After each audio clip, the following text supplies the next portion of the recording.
Intro sequences. What makes them good? Is it the theme music, or perhaps the sequences of images portrayed on the screen? Well, as I'm sure you've realised by now, whichever one it is, Succession does both. I think that it is uncontentious to claim that Succession's intro sequence is a masterpiece, and is perhaps one of the best ever made. Now let me tell you why. Let's start with the most notable part, the music that bellows atop the old family film. Discordant in nature and incorporating the odd inharmonious chord with purpose, Nicholas Brittle has managed to formulate a strikingly unique track that wonderfully represents the nature of the show. It's chaotic, unorganised, and reeks of grandeur, but somehow it all just works. Much like Waystar Royco, it is as complimentary as it is allegorical, and it's simply brilliant. We get the odd echo of it throughout the rest of the show, be it in climactic press conferences with policy U-turns or when a certain someone is marching with purpose to a board meeting. Its presence in times of stress and importance further feed into the wonder of the music. Seeing its use in Season 4 really does hit those heavier moments home. It's become synonymous with moments of significance, and just like Pavlov's dog, we've been conditioned to recognise it in this way. Now, let's see how the sequence of images plays a part in the intro's splendour. I think there are two elements that make the visual part so great, so let us start with the first, the old grainy family film. Spliced together with the odd modern scene, I think it wants to get us a sense of nostalgia, a looking back upon different times. Waystar is having to adapt to a changing mood. Logan wants to sell to Gojo, some trendy new media company, and the portrayal of the family happenings with some old 35mm tape is akin to adorning some rose-tinted glasses, I think. We know Logan has some old school viewpoints, and I think this does a really nice subtle way of alluding to this, but this is all just my take on it.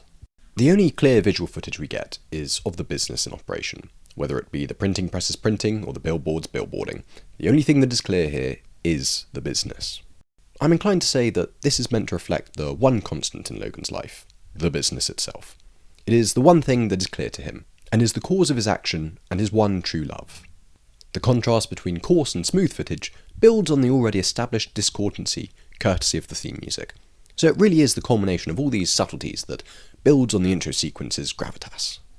We then come to the second brilliant element of the intro sequence, that is, what the film is actually showing. Family. Only there's something not quite right about it. All the children are there, some look happy and some look sad, but the one person's facial expression that we never get to see is the big dog himself, Logan.